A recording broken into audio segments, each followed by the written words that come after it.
또 늙은 도리용이고 이 조명에 의해서 완전히 죽어가는 사람으로 변신해버린 신현재입니다. 예, 카프카의 변신은 아니고요. 그거는 되게 어려워서요.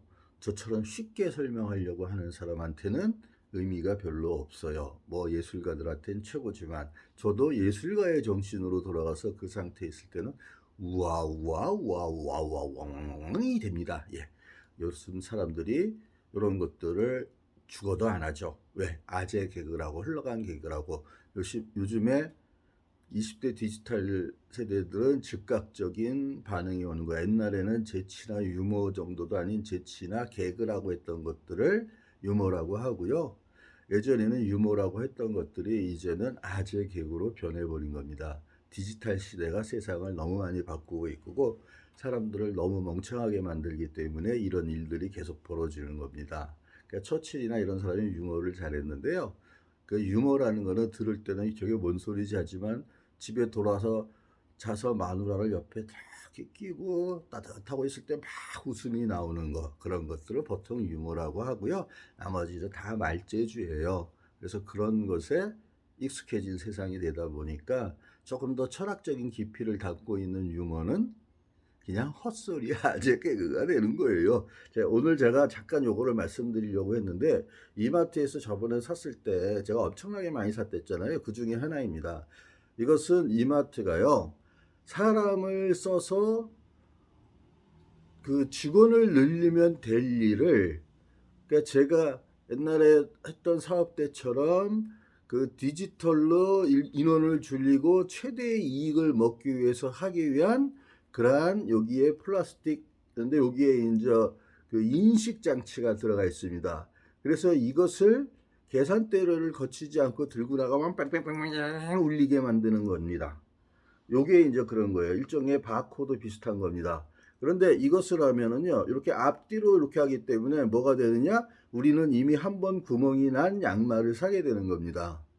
이마트가 사람을 들들이고 인건비를 줄이고 그 다음에 계산대에서 모든 것을 해결하고 다른 데로 못 도망가게 만들고 매장 구조를 그렇게 만드는 이유가 되려면 최소한의 인원의 외주 인원만 주고 쓸 수 있게 하려면 이런 것들을 해야 되는 거예요. 기술의 발전이 꼭 좋기만은 하느냐? 아닙니다. 어떤 것은 기술의 발전이 사람을 대단히 불편하게 만들어요. 그게 지금의 이마트나 대형마트의 현실입니다. 그래서 사람들이 물건을 사고 나갈 때 계산대에 줄을 서서 기다려야 되는 거예요. 그래서 기술의 발전이 많은 사람들을 분노하게 만드는 거예요. 게다가 요즘에 디지털 시대는 옛날에는요, PC통신이나 제가 사업을 할 때는 한 1시간, 2시간 기다리는 거는 당연지사였었어요. 그리고 조금 가다 툭툭 끊어지고 뭐 하고 그런 게 수두룩했어요. 그런데 그게 기술이 발전해서 좋아진 거냐? 그런 것도 있습니다. 그것은 제조업을 하는 사람에게 찬양을 돌려야 되고 그거는 정치가나 이런 사람한테 돌릴 게 아니라 박정희나 이런 사람한테 돌릴 게 아니라 누구한테 돌려야 되느냐? 기술자, 그 공대 엔지니어들, 전기공학과나 그 다음에 기계공학과나 화학공학과나 그 다음에 소재공학과나 이런 사람한테 돌려야 될 것이지 거기에서 일하는 경영이나 잡무를 보는 놈들한테 돌릴 것이 아닙니다. 그래서 경영 컨설팅은 성공한 몇몇의 사람들의 얘기만이 의미가 있는 거고 다른 건 의미가 없는 거예요. 그런데 공대생이나 이런 쪽 사람들은 평생 이런 것만 하기 때문에요. 신경 안 씁니다. 그런데 이것들도 어디서 만드냐? 가장 열악한 사출업체에서 만들어요. 사출업체는 어마어마하게 돈이 부족한데고 그러다 보니까 외국인 노동자를 쓰게 됩니다. 그러면 그런 데서 만든 거에다가 요구하는 사항들을 여기다가 넣어서 이렇게 만드는 거예요. 그러면 우리는 살 때부터 구멍 난 것, 양말을 사게 되고요. 이 플라스틱들이 낭비돼서 지구를 어떻게 되느냐? 개판으로 만드는 거예요. 이게 환경 친화적이지도 않거든요. 요거는 리사이클링으로 만들면 되는 건데 그게 안 되는 거예요. 그러니까 세상이 플라스틱 천지가 되는 겁니다. 그러니까 직원을 써서 직원과 같이 먹고 살 생각을 안 하고 이런 식으로 합니다. 그러면 집에 와서 노인들이나 저 같은 사람들은 이거를 가위로 자르고 뭐 별지랄을 다 해야 돼요. 그러다 보면 여기서 문제가 생깁니다. 이것도 쉽게 떨어지게 해야 돼요. 제가 무지하게 지금 하고 있었어요. 아까부터요. 이게 대단히 쉽게 떨어져야만이 되는데 사온 다음에도 이게 대단히 쉽게 안 떨어집니다. 그러면 뭐가 되느냐? 막 땡기다 보면 양말이 더 찢어져요. 그러면 양말을 더 팔아먹을 수 있는 계기가 되는 겁니다. 그래서 예전에는 한 번 산 옷을 10년, 양말을 20년 이렇게 신을 수 있던 거에서 1년에 1년도 못 신는 양말이 되는 거예요. 그러면 이런 양말들은 누가 만드느냐? 우리나라에서 안 만듭니다. 아주 열악한 업체가 아니면요. 대부분 저번에 스리랑카에서 건물이 무너졌던 그런 노동자들이 만듭니다. 나이키니 뭐니 그런 애들이 그렇게 해서 돈을 번 거예요. 마케팅만 하는 거예요, 걔네들은. 그래서 랩을 가지고 막 돌아다니면서 랩을 쓰게 해서 흑인 랩들을 백인 청년들이나 이런 게 쓰게 해가지고요. 인간의 수준을 끝없이 낮춥니다. 그럴 때 디지털 세계나 신자유주의가 인간을 오도 가도 못하게 올가맬 수가 있는 거예요. 그런 것을 알려면 반드시 누누이 말하지만 슈퍼브랜드의 진실과 로고요. 그 다음에 또 하나가 그거하고 연관되는 책인데 조금 전에 방금 생각이 떠올랐다가 사라졌는데 뭐 승자 독시 사회 이런 것도 괜찮고요. 그런 것들은 되게 많아요. 근데 제가 앞으로 정리해야 되는데 생각해 보니까 그거는 직원시켜야 될 일들을 제가 지금까지 하고 있었던 거예요. 그래서 이제 지금은 직원을 시키지 않아도 될 일만 조금만 하는 거예요. 그래서 제가 이러한 것들이 나오는 것들을요. 제가 하려는 사업 사이트에 하나씩 하나씩 올립니다. 그래서 직업이 왜 사라지고 있고 비정규직 천지가 됐는지 단통법이라고 만들어진 법에 의해서 그것이 통신사들의 노비에 의해서 이렇게 만들어진 거거든요. 그래서 처음에 의도한 거하고는 다르게 엉망진창이 돼요. 그러면 왜 단통법 같은 것을 국회의원들이 만드느냐? 그렇게 해야지 로비를 해서 들어오는 놈한테 여러 가지 얻어먹고 술 먹고 그리고 여러 가지 온갖 뒷돈을 챙길 수 있기 때문이에요. 그러면서 만들어진 법들이 누더기가 되는 겁니다. 그러면 결과는 어떻게 되느냐? 이마트나 이런 데는 대박을 버는 쪽으로 바뀌고 청년들은 아르바이트로 내몰리는 게 되는 거예요. 그래서 기술의 발전은 테크노폴리를 닐 포스터만이 썼을 때는 양면성이 있다고 했어요. 그런데 이제는 양면성이 아니라 가진 자에게 더 가지게 해주는 쪽으로만 기술이 발전되고 있어요. 그래서 그것을 깨기 위한 노력들을 뭐 구글이나 넷플릭스나 이런 데들이 하느냐 안 합니다. 그냥 디지털 세대에서 가상 공간에 갇혀 있는 젊은이들이 많을수록 그들이 50, 60이 되도록 가상 공간에 갇혀서 살면 그래서 유료화를 슬슬 단행해서 그들을 노예화하고 탈탈 털어먹는 착취 제도가 완성이 되면 그래서 초기 자본주의 시대로 돌아가게 되면 극단의 불평등과 양극화를 만들어내면 사람들 모두와 분노와 성마름으로 만들어 놓으면 그러면 구글과 페이스북이나 이런 플랫폼 사업자가 영원할 수도 있게 되는 겁니다. 그러한 것들을 낱낱이 까버릴 겁니다. 제 지식 하나만으로 제가 읽은 것만으로요. 지금의 모든 전 세계가 어떻게 돌아가고 법이 어떻게 만들어지고 하는 것들을 저리 까발릴 수가 있어요. 그래서 저는 피케티가 위대하다고 생각하는 이유가 그거예요. 피케티도 그러한 체제를 슬슬 익혀가고 있더라고요. 이제는. 그래서 자본과 이데올로기에서는 문화도 중요하고 기술도 중요하고 정치도 중요하고 심지어는 이데올로기도 중요하구나라는 생각에 미친 거예요. 그래서 피케티가 이제는 대가의 반열에 들어선 게 된 겁니다. 제가 한 10년 전에 들어섰던 단계예요. 그것을 이제 피케티가 들어섰어요. 20세기 자본과 이데올로기를 보면서 피케티가 이제는 정말로 대가에 올랐네. 내가 길거리에서 급사를 하더라도 피케티가 노력을 하겠네. 그래서 제발 우리나라 사람들이 정치하는 사람들이 이재명이나 이런 애들한테 속지 마시고 박영진이나 이런 애들한테 속지 마시고 그리고 국회의원들한테 속지 마시기를 바래요. 뭐 일하던 아내가 어떤 애가 국회에서 간사를 만나게 됐는데 그게 별거 아니냐는 식으로 그게 뭐 그랬더니 이게 얼만큼 대단한 일인지 몰라는 식으로 얘기하더라고요. 그런 애들이 그렇게 해서 법안을 짜서 올리면 그런 것들이 걔가 원하는 대로 가느냐? 거의 대부분 안 갑니다.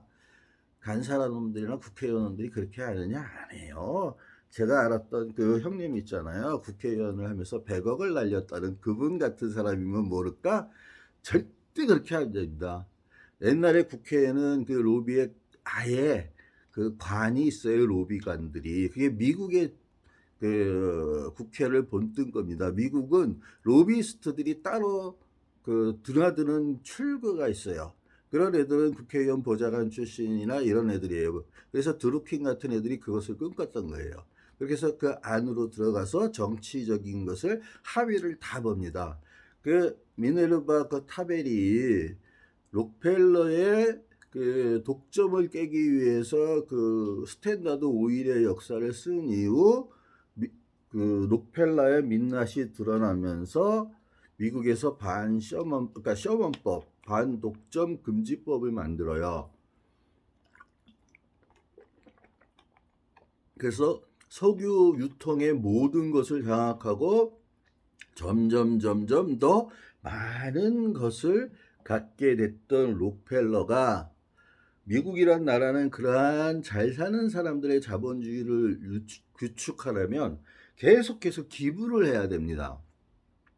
기부를 통해서 자라나는 사람들이 기부를 받아서 자랐다고 생각해서 다시 록펠러의 고객이 되면 록펠러의 회사는 또 그들을 탈탈탈 털어먹는 거예요. 그래서 그 셔머법이 만들어지는 과정에 어떤 일이 있었느냐, 막 무지막지한 로펌들이나 이런 애들이 그 로비 통로를 막 수시로 들락날락하면서 만들어진 독점법이 순엉터리가 됐습니다. 그래서 스탠다드 오일이 7개로 갈라지는데 그게 처음으로 거국적 기업의 탄생이 됩니다. 그것을 제대로 이해하시려면 네그리의 제국을 보세요. 그러면 대단히 좀 쉽지 않은 정치학 서적이어서 국제학 서적이고 해서 그렇지만 그거를 보시면 자세히 나옵니다. 그래서 그것 때문에 타벨도 자기가 다 밝혔는데 결과적으로 법이 나온 것은 록펠러를 세계 최고의 부자로 만들어주는 게 됐다라는 거예요. 그래서 그것을 잘라서 스탠다드 오일을 잘라서 일부가 영국에다 하나 갖다 놓은 게 BP예요. 그리고 또 하나서 잘라서 한 게 엑손이었고 또 하나서 자른 게 모빌이었고요. 이런 식으로 7개를 자른 그 석유 회사들이 거국적 기업이 되면서 트러스트화 됩니다. 그게 지금의 초국적 기업의 기원이에요. 그래서 자기네들끼리만의 물류망을 짜는 거고, 유시민이 그렇게 혹평했던, 깜도 안 되는 유시민이 혹평했던 장하준이 경제인들이 말하지 않는 21가지인가? 그 이야기를 쓴 이유입니다. 유시민은 그런 얘기 안 써요. 자기 출세하고 자기 정치 생명 유지하기 위한 것만 쓰지, 장하준처럼 대가가 돼서 사람들을 위해서 경제학이나 이런 신자주의에 속지 말라라는 아주 평이하게 쓰는 책들은 안 읽는 거예요. 그러니까 유시민이 그 후불제 민주주의 뒷부분에서 장하준을 그렇게 혹평하면서 도대체 얘가 뭘 말하는지도 모르겠다고 하는 것은 유시민이 뭘 알지도 못하기 때문에 할 수 있었던 얘기예요. 그러니까 밀라노비치니 뭐니 뭐 해가지고 레포 곡선도 대강 알더라고요. 왜 레포 곡선이 23%나 24%로 치거나 또는 13%로 그리면 부자들한테 최대의 이익이 돌아가는지도 모르면서 레포 곡선 하더라고요. 그러니까 유시민의 경제학 실력은요, 석사학원 수준에도 안 되는 애예요. 그런 애가 뭐 경제를 잘하는, 그냥 작가로서요, 그 잡스러운 소매질만 하면 됩니다. 그리고 사기 좀 그만 치는 책을 쓰고요. 노무현 대통령 덜 팔아먹고요. 그러니까 유일하게 유시민이 뭐 측은지심 어쩌고 저쩌고 하는 후불제 그 자본주의가 있는, 후불제 민주주의가 있고 그 피를 먹고 자란다 했는데요. 민주주의는 피를 먹고 자라는 게 아니라 그런 자본주의나 그런 신자유주의나 불평등 때문에 어쩔 수 없이 혁명이 일어나서 바로 잡는 과정에서 피를 조금 흘렸을 뿐이에요. 그 초기 시절에는 누구나 다 피를 흘립니다. 우리가 정권을 잡고 시대를 바꾸고 역사를 보세요. 피해 역사와 살인과 유아 살해와 그다음에 배고플 때는 인간을 먹던 식인종의 역사가 우리 인간의 역사예요. 그게 농경시대부터 지금까지 왔고 유목민족이 호탕한 이유이기도 해요. 한 곳에 얽매이지 않았기 때문이에요. 그래서 그 부분에 천착한 유발 하라리가 사피엔스로 대박을 친 이유가 오로지 그것 때문이에요. 그러니 저 뭐죠? 뭐 경희대인가 어디에서 뭐 해가지고 유발 하라리하고 대화하고 뭐 그다음에 지적하고 대화하는 놈 있죠? 그래서 나와서 자기가 문화평론가로 떠드는 놈 있잖아요. 아이 무슨 교수죠? 생각도 안 나는데 그런 애들이 기술인이 현장인이 이런 걸 가서 보지도 않고 삼성전자나 롯데 첨단이나 이런 데 가서 좀 보세요. 그리고 현장이 어떻게 돌아가는지 그런 큰 기업만 가지 말고 박영진 이 새끼야 너 같은 놈들이 정말 정치하려면 그런 데 가지 말고 우리나라의 저 밑바닥에 있는 그 저 사출업체 이런 데 다니라고. 그래서 그들을 살려주는 게 해야 될 일이야. 정의당이라고 내세웠던 놈들이 해야 할 일이 그런 거야. 국회의원이라고 앉아가지고 무슨 뭐 특권이나 노리고 국회의원한테 왜 전용차를 사줍니까? 공복이 돼야 되는 놈인데 아직도 지금 못 가고 있어요. 제가 이렇게 얘기를 떠들면서요. 저는 동시에 이런 일을 해도 되는 게 머리에 들어있는 지식이 이제 양이 많으니까 그냥 줄줄줄 흘러나오는 겁니다. 이런 것들을 분야별로 다 나눠서 이런 역사, 세계 역사의 진정한 의미의 세계 역사도 쓸 거고 학문의 역사, 학벌, 교수들이 어떤 짓거리를 하며 우리나라의 교수들의 논문들을 전수조사하며 한 7, 80% 이상이 표절로 나올 수밖에 없는 이유 이런 것들을 다 하나하나 바뀌어서 지금의 젊은이들이 분노에 찬 자기가 멸시받는 느낌 때문에 난리치는 것 이런 것들을 다 밝혀드릴 거예요. 제 홈페이지가 나중에 포탈로 발전하면요. 그런 내용들로 수두룩합니다. 아 드디어 풀었습니다. 이 못을 박아놨으니 이게 제대로 풀립니까? 자 그러면 봅시다. 이미 모든 양말에는 구멍이 나 있는 거예요. 이렇게 하나씩 다 구멍이 나 있는 거예요. 이게 이제 금세 빵꾸라는 원인이 됩니다. 그러면 어떻게 되느냐? 우리는 며칠이나 몇 달 못 신고 또 다른 것을 사야 돼요. 이승윤 씨 양말이 빵꾸난 이유도 그런 것 때문입니다. 아, 이승윤 씨 조금만 기다리세요. 올해 9월 말까지 뭐 행사로 꽉 잡혔는데 그렇게 안 하고도 자기 노래 만들고 인생을 즐기면서 사실 수 있는 체제 만들어 드리고요. 정부한테 K-팝을 살리는 것만이 아니라 국내에서도 K-팝 시장을 키워서 우리나라 5천만이면 그 시장이 대단히 큰 거거든요. 그래서 그런 중소 밴드들이 그다음에 지아라 그다음에 인디 밴드들이 먹고 살 수 있는 장을 제가 반드시 만들 겁니다. 만들어서 그런 분들이 편안하게 노래 부르고 즐기면서 살아도 꼬박꼬박 저장료가 내 통장에 들어오네. 어라 이런 고마운 루팡의 신현재가 있을 소냐 이렇게 되실 것입니다. 그러나 그 뒤에는 엔지니어들의 최고의 프로그래머들과 그 기획자들이 있었기 때문에 가능하고 저는 입으로 나불거릴 뿐입니다. 물론 저도 5,000권이 넘는 책을 읽으면서 얻었던 그 많은 지식들을 풀어낼 수 있음으로써 저도 엄청난 공헌을 하는 거예요. 왜냐하면 저 같은 사람들이 이런 것을 잡아주고 프로그래머 기획가들이 그런 것을 구루들이라고 해요. 그 사람들이 자기네들이 짜기도 하지만 그래서 이런 것을 제대로 말해줬을 때 쉽게 짤 수 있고요. 그러면 프로그래밍이 줄이 몇만 줄 뭐 이렇게 넘어갈 필요 없이 몇천 줄이면 끝나요. 그러면은 버벅대는 거나 느려지는 게 없습니다. 다음에는 왜 5기가나 이런 것이 인공지능한테 중요한지에 대해서 말씀드리도록 하겠습니다. 예, 이제 배고파서 나가서 뭘 조금이라도 먹어요. 하루 일식 하는데 그것마저 안 먹으면 죽습니다.